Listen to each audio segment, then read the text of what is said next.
Rohit reporter देख रहे सभी दर्शकों का स्वागत है। भारत की राजधानी दिल्ली के अंदर जंतर मंतर पे हूँ। जंतर मंतर पे आज जो प्रोटेस्ट चल रहा है, सशक्त समाजवादी पार्टी क्रांति 2024 बैनर में आप सीधे देख सकते हैं कि जो यहाँ पे लिखा हुआ है 10 अगस्त 2023 जंतर मंतर। इंडिया में इंडिया का इंडिया से प्रधानमंत्री Baijnath Yadav.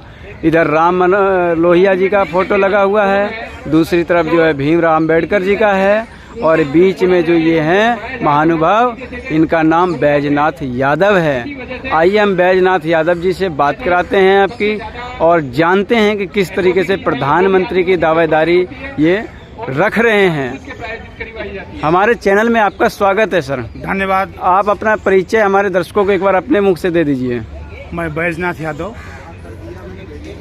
Advocate supreme court, राष्ट्रीय अध्यक्ष सशक्त समाजवादी पार्टी। तो आप इसमें लिखे हैं इंडिया में इंडिया का इंडिया से प्रधानमंत्री बैजनाथ यादव, इसका क्या मतलब है? इसका मतलब यह है कि इंडिया के लोगों का मैं आह्वान किया हूँ कि जंतर मंतर आओ और ऐसी सरकार को 2024 में मत चुनो जो झूठा आश्वासन दे करके आपके अधिकारों के साथ खिलवाड़ कर रही है। आप इंडिया के साथ आओ जो भूखा सत्याग्रह कर रहा है, आप उसके साथ आओ, क्योंकि आज़ादी के पहले भी 965 दिन का कोई भूखा सत्याग्रह नहीं किया। हाँ। आज़ादी के बाद भी कोई नहीं किया।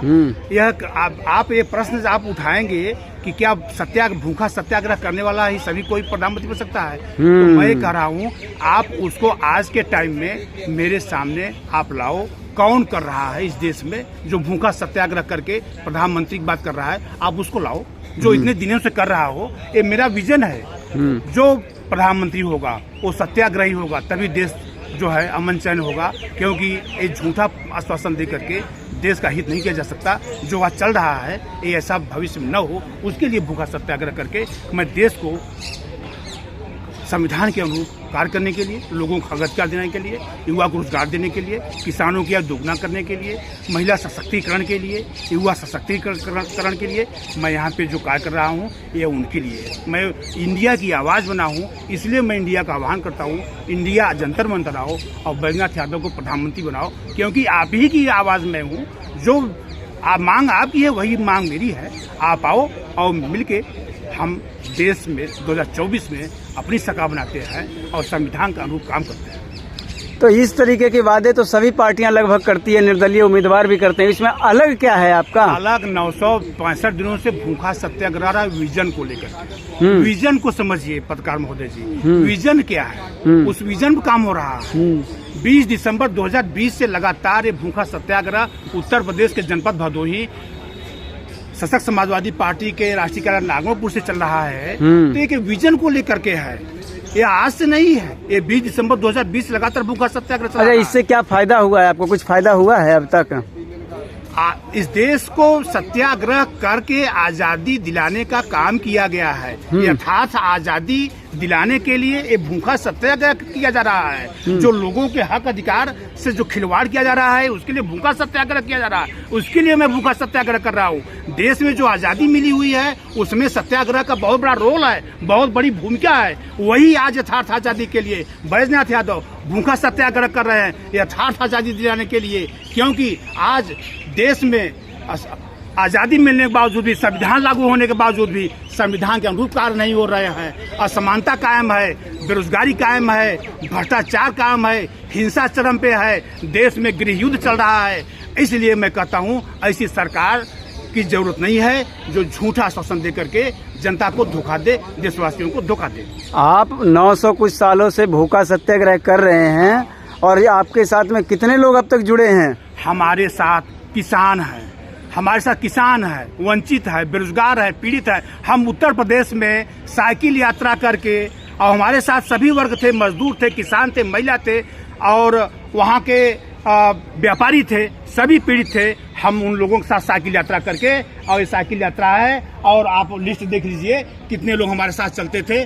और सभी जंतर मंतर नहीं आ जाएंगे, क्योंकि ये देश की लड़ाई है, देश की आवाज़ है और उसको लेके मैं चल रहा हूँ। मैं उनकी आवाज़ हूँ। मैं बोल रहा हूँ कि पूरा पूर्वांचल हमारा साथ दे रहा था और उत्तर प्रदेश साथ दे रहा है, तब मैं जंतर मंतर पहुँचा हूँ। मैं अकेले नहीं पहुँचा हूँ यहाँ पे।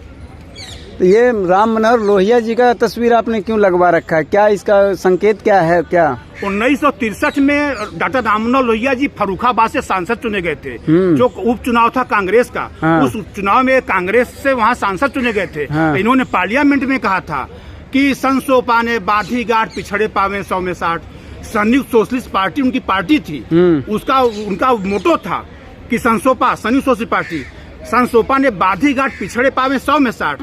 आबादी के सापेक्ष आरक्षण की मांग डॉक्टर राम मनोहर लोहिया कहे। मैं इन्हीं की आवाज को लेकर के मैं चल रहा हूँ। समाजवादी पार्टी जो आज समाजवादी पार्टी डॉक्टर राम मनोहर लोहिया चल रही है, समाजवादी पार्टी ने डॉक्टर राम मनोहर लोहिया के असली विजन को 60% को जिसकी जितनी हिस्सेदारी है वह समाजवादी पार्टी ने अभी तक नहीं रखा। ये सशक्त समाजवादी पार्टी रख रही है, जो कि लोग बोलते हैं कि समाजवादी पार्टी और सशक्त समाजवादी में क्या अंतर है। डॉक्टर राम मनोहर लोहिया ने जो 60% की बात कहा वो सशक्त समाजवादी पार्टी कर रही है बात, इसलिए मैं यहाँ पे हूँ जो भूखा सत्याग्रह। फिर समाजवादी पार्टी क्या कर रही है? फिर समाजवादी पार्टी जो कर रही है वो समाजवादी पार्टी जाने, वो हम जो कर रहे हैं हम जानेंगे, जो हम कर रहे हैं हम जानेंगे। लोहिया को मानने वाले सब समाजवादी पार्टी में हैं। लोहिया के मानने वाले हैं, लेकिन लोहिया 60 में ओबीसी समाज को जाति के आधार पे आरक्षण की मांग किए थे 60%, जिस पर मैं भूखा सत्याग्रह कर रहा हूँ। ये समाजवादी पार्टी तो नहीं कर रही ना। मैं इंडिया की आवाज हूँ, इंडिया को जो चाह रहा है कि जातिगत जनगणना हो और मैं उसके साथ हूँ, मैं भी उसके पक्ष में हूँ। वो भी मैं लिखा भी हूँ, जातिगत जनगणना मैं लिखा हुई, उसके अनुरूप कार्य होना चाहिए। ये बाबा भीमराव का अम्बेडकर का भी एक फोटो लगा हुआ है आपके बैनर पे। आजादी के बाद यही 2 महापुरुष हैं जो देश को अमन चैन और देश को संवैधानिक रूप से और युवाओं को और शिक्षित और एक बनो नेक बनो शिक्षित बनो, ये तभी हो सकता है। ये दोनों युवा के विचार एक होंगे तभी देश में सशक्तिकरण आएगा, तभी देश में लोगों को अवसर मिलेगा, तभी संविधान के अनुरूप कार्य होगा। हमारे चैनल के माध्यम से जो लाखों दर्शक आपको देख रहे हैं इस समय, उनको क्या मैसेज देंगे, क्या संदेश देंगे? मैसेज देंगे कि 2024 में झूठे आश्वासन की सरकार को मत चुनिए, क्योंकि आप लोगों ने 9 साल देख लिया है। 9 करोड़ नौकरी मिलती 2 करोड़ के हिसाब से, और लाखों में बात की जा रही है कि नौकरियां दी गई, और लाखों लाख सभी विभागों में 2 करोड़ के हिसाब से 9 साल में 18 करोड़ हो जाए। 18 करोड़ नौकरी कहाँ है? तो ये झूठी सरकार को चुनने का काम न करे। 2024 में इंडिया को चुने, इंडिया के प्रधानमंत्री होंगे, और तब जाकर के उनको पूरा हक मिलेगा और संविधान के अनुसार होगा, तब जाकर के देश में सशक्तिकरण आएगा, देश विकसित होगा। ठीक है।